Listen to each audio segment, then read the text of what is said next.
साथियों नमस्कार।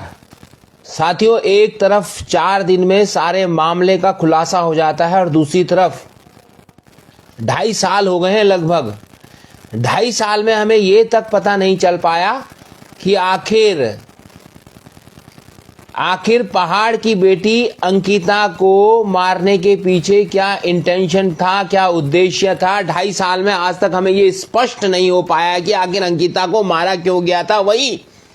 वही मेरठ में जो सौरभ हत्याकांड हुआ है, जो उसकी पत्नी और पत्नी के प्रेमी ने मिलकर सौरभ को मारा, उसको एक ड्रम में बंद किया, उस पर सीमेंट का घोल डाला, क्या क्या कारनामे उन्होंने किए, वो सारे कारनामे 4 दिन में पता चल गए, सारी कहानी स्पष्ट हो गई।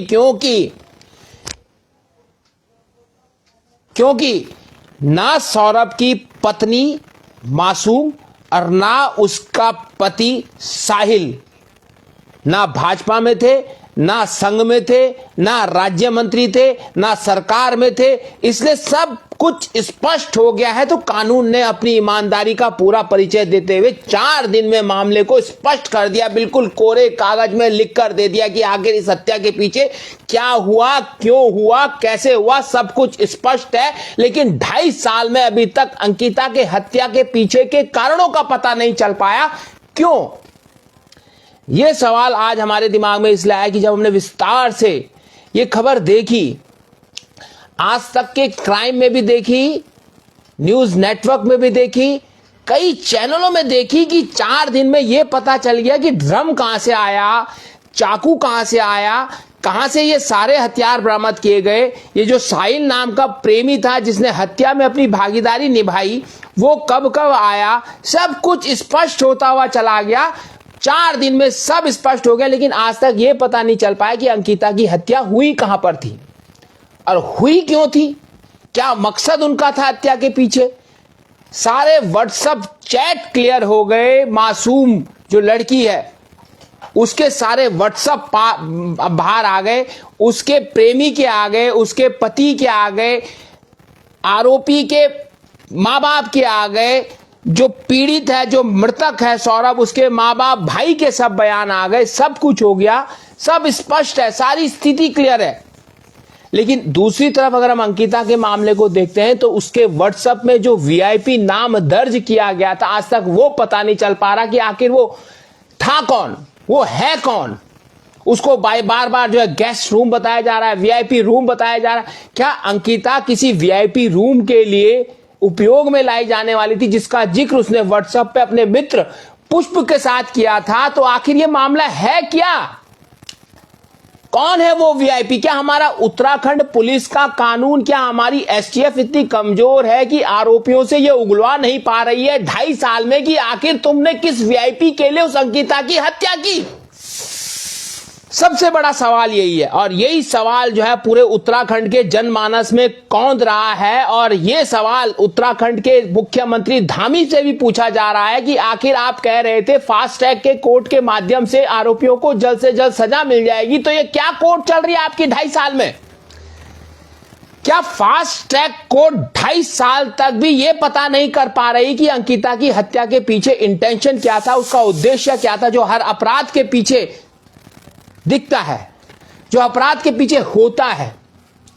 वहीं मेरठ पुलिस ने सब कुछ खोल के रख दिया है, सब कुछ स्पष्ट करके रख दिया। वो तो शुक्र है भगवान का कि ये लोग जो आरोपी हैं वो भाजपा में कोई राज्य मंत्री नहीं थे या संघ में नहीं थे, उनके पास बंदूक गोलियां नहीं थी और साथ में जो है उनके रिश्तेदार नहीं थे, उनकी कोई फैक्ट्री नहीं थी, उनका कोई जो है होटल नहीं था। अगर ये सब होता तो आज जो है ये पता नहीं चल पाता कि आखिर सौरभ की हत्या हुई क्यों, हुई कैसे। क्या सब राजनीतिक परिवार, रिश्तेदार, नातेदारों की जो गलतियां होंगी या उनके अपराध होंगे वो इसी तरीके से छुपते छपाते जाएंगे और ये परिवार, ये विरासत यूं ही बसती भी जाएगी और अपने कुकर्मों को छुपाती जाएगी और अपने जो है और हम जैसे मासूम लोगों पर अपना अत्याचार बढ़ाती जाएगी। ये सबसे बड़े सवाल जो है आज खड़े उठ गए हैं, जो सवाल इस सौरभ हत्याकांड से फिर शुरू हो गए हैं कि 2.5 साल के बाद भी हमें ये क्यों नहीं पता चल पा रहा है कि आखिर अंकिता की हत्या के पीछे अपराधियों का इंटेंशन क्या था, उनका मकसद क्या था। भले ये मामला कोटद्वार न्यायालय में चल रहा है, लेकिन न्यायालय के लिए सरकार ने ये तय किया था कि हम लोग फास्ट ट्रैक कोर्ट के माध्यम से इसका जल्द से जल्द फैसला करेंगे। और जब फैसला होता है उसमें ये सब बातें उल्लिखित होती है कि आखिर उस चीज के पीछे उद्देश्य क्या था। वो सब स्पष्ट न्यायालय के आदेश में होता है कि आखिर हत्या हुई क्यों, कैसे हुई, क्यों की गई, किसके कारणों से की गई, उन तमाम बातों का जो है उसमें जिक्र होता है। लेकिन अभी तो कुछ पता ही नहीं चल पा रहा है कि हुआ क्या, ये सब क्यों हो गया, कैसे हो गया।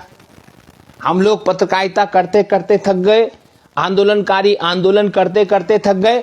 और एक आपको बहुत बड़ी बात भी बताएं कि अब सुप्रीम कोर्ट ने भी कह दिया है कि इस हत्या को जो है, इस हत्या के मामले को अब सीबीआई जांच की कोई जरूरत नहीं है। सुप्रीम कोर्ट में भी कह दिया। ये बात जो है एक हफ्ते पहले रिलीज हो गई थी।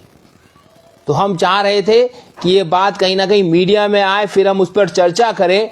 लेकिन ये बात भी जो है मीडिया में आने से आनाकानी करती रही। सुप्रीम कोर्ट के जो वकील जो लड़ रहे थे सीबीआई जांच के लिए अंकिता हत्या मामले पर, उन्होंने खुद माफीनामा जो है अपने फेसबुक पेज के माध्यम से आम जनता को प्रेषित किया। लेकिन एक चर्चा का विषय नहीं बन पा रहा है। ये अपनी बेटी के लिए कैसे न्याय उन अपराधियों से मांगे, उस सरकार से मांगे, उन न्यायालय से मांगे, ये बन नहीं पा रहा है। अब मामला धीरे धीरे कम थुप्त होता जा रहा है और उसके एवज में हमको मिल गया है यूसीसी, और जिसमें दर्ज है लिव इन रिलेशनशिप। अब ये लिव इन रिलेशनशिप जो है किस तरीके की प्रक्रिया है, इस पर भी चर्चा जो है बहुत जरूरी है कि क्या देवभूमि में इस तरीके के रिलेशनशिप होने चाहिए, क्या अधिकार ऐसे लोगों को मिलना चाहिए कि बिना शादी ब्याह के बंधन में वो एक साथ रह सकें। ये सब देवभूमि के द्वार में होना चाहिए था। यूसीसी से क्या फायदा हम लोगों को मिल रहा है या यूसीसी से क्या नुकसान हमें होगा, इस जब पे चर्चा होनी चाहिए। लेकिन हमारे बुद्धिजीवी जो हैं इस तरीके की चर्चा से जाने क्यों बच रहे हैं। क्या सत्ता के दबाव में है या इस यूसीसी के कानून को ढंग से पढ़ नहीं पाए, समझ नहीं पाए, इसलिए जो है वो चर्चा कर नहीं पा रहे। ये भी एक बहुत बड़ा चिंतन का विषय है। चिंतन का विषय ये है कि कोई घटना हो रही है और उस घटना के अंतिम चरण तक, फैसले आने तक, उस घटना पे कोई चर्चा होते होते फिर बंद हो जा रही है। ये भी चिंतन का विषय। कोई कानून अगर हमारे राज्य में बन रहा है, चाहे भू कानून है, चाहे मूल निवास है, चाहे ये यूसीसी है, इस पर विस्तार से ऐसे चर्चा होनी चाहिए कि राज्य के हर एक नागरिक तक को खबर हो जाए, उनको विस्तार से समझ आ जाए कि आखिर हमारे राज्य में इस तरीके के कानून बनने से हमें क्या लाभ है और हमें क्या नुकसान है। और अब हमारे राज्य के जो राजनीतिक हालात हो गए हैं, एक बदजुबान, बीच सड़क पर मारपीट करने वाले मंत्री नेता के कारण मैदान वर्सेस पहाड़ हो गया। अब वो मैदान वाले ये नहीं कह रहे हैं कि तुम्हारे जो मंत्री हैं या हमारे जो मंत्री हैं उन पे जो कार्रवाई हुई है, उनकी कार्रवाई इन गलत कृत्यों के कारण हुई है, ये सब नहीं है। वो कह रहे हैं कि क्यों हुई जी, वो मैदान के थे। तो हम लोग अपनी जो है अपराधी को इसलिए बचाने की कोशिश कर रहे हैं कि वो मैदान का है या पहाड़ का है, ये सोचकर जो है अब अपराधियों का चयन हो रहा है।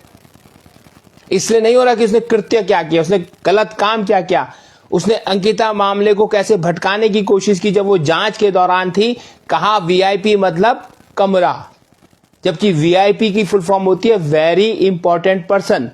हाँ, वीआईपी रूम बोल दे तो वो कमरा हो जाता है, लेकिन वीआईपी की full form very important person मतलब किसी व्यक्ति विशेष के लिए वीआईपी का प्रयोग किया जाता है, जिसका जिक्र अंकिता ने अपने मित्र पुष्प के साथ व्हाट्सएप चैट के जरिए किया था। जब व्हाट्सएप चैट इतना इंपॉर्टेंट है जिसके माध्यम से सौरभ हत्याकांड का भी खुलासा हुआ है, तो इस व्हाट्सएप चैट जो अंकिता ने पुष्प को वीआईपी के बारे में संदर्भित करते हुए किया था, तो उसका जिक्र आजकल क्यों नहीं हो पा रहा है। क्यों नहीं वो 2.5 साल से जिक्र में आकर, क्यों नहीं एसटीएफ, क्यों नहीं पुलिस, क्यों नहीं हमारी जांच एजेंसी, क्यों नहीं हमारा न्यायालय इसको जो है संवेदनशील तरीके से लेकर उस पर भी चर्चा करता है, जिससे हमारे आम जन को उस वीआईपी से सुरक्षा मिल सके, जिस वीआईपी की वजह से हमारी बेटी अंकिता की हत्या हुई है। वो इंटेंशन जो है, वो उद्देश्य जो है, वो कहीं ना कहीं स्पष्ट होता जा रहा है। 2.5 साल में भी हमें अपना उद्देश्य पता नहीं चल पाया है कि आखिर ये हुआ क्यों था, कारण क्या था, इसके पीछे उद्देश्य क्या था। तो जब तक हम किसी अपराध के इंटेंशन, उद्देश्य तक नहीं पहुंचेंगे, तब तक हम अपराध को स्पष्ट नहीं कर पाएंगे, अपराधियों को उनके अपराध की सही सजा नहीं दे पाएंगे, और वो अपराधी कहीं ना कहीं बच जाएंगे जब वो इंटेंशन स्पष्ट होगा, क्लियर नहीं होगा। तो इसलिए वो इंटेंशन हमें जो है क्लियर चाहिए। आपकी आधुनिक तकनीक क्यों इतनी पीछे हो जा रही है? मेरठ पुलिस वाले जब 4 दिन में अपनी तकनीकों के माध्यम से, अपनी बौद्धिक क्षमता के माध्यम से स्थिति स्पष्ट कर सकते हैं, तो हमारी उत्तराखंड की पुलिस, हमारी एसटीएफ आखिर किस वीआईपी के दबाव में ये सब नहीं कर पा रही है? ये सवाल अब पत्रकारों को भी, जनता को भी, यहां के शुभ चिंतकों को भी, सभी को। और अगर पहाड़ मैदान की बात हो रही है तो सभी मैदानी नेताओं को भी, मैदान वासियों को भी, पहाड़ी नेताओं को भी, पहाड़ वासियों को भी इसलिए सोचनी चाहिए, इसलिए चर्चा करनी चाहिए कि ये सवाल अब हमारी बच्चियों पर आके टिक जाता है। क्योंकि अब जब तक उस वीआईपी के बारे में चर्चा होनी शुरू नहीं होगी, उसके खिलाफ कोई कार्रवाई नहीं होगी, तो वो वीआईपी यूं ही उत्तराखंड आता रहेगा और इस तरीके से अंकिता जैसी हमारी बेटियों की हत्या करवाता रहेगा, अगर वो अपने ईमान पर अडिग रही। तो आज ये विचार कौंधा था, तो सोचा आपके साथ शेयर करूं। बहुत अच्छा मंच ये फेसबुक है, इसको हम सलाम करते हैं कि जिसके माध्यम से हम कई गंभीर विषयों को आप तक पहुंचाते हैं और आप तक उन विषयों को पहुंचाकर आपको मंथन करने के मजबूर करते हैं, जिससे आप मंथन करके जो निचोड़ आपके पास आए उसे आप कमेंट बॉक्स में जरूर दर्ज करें। धन्यवाद।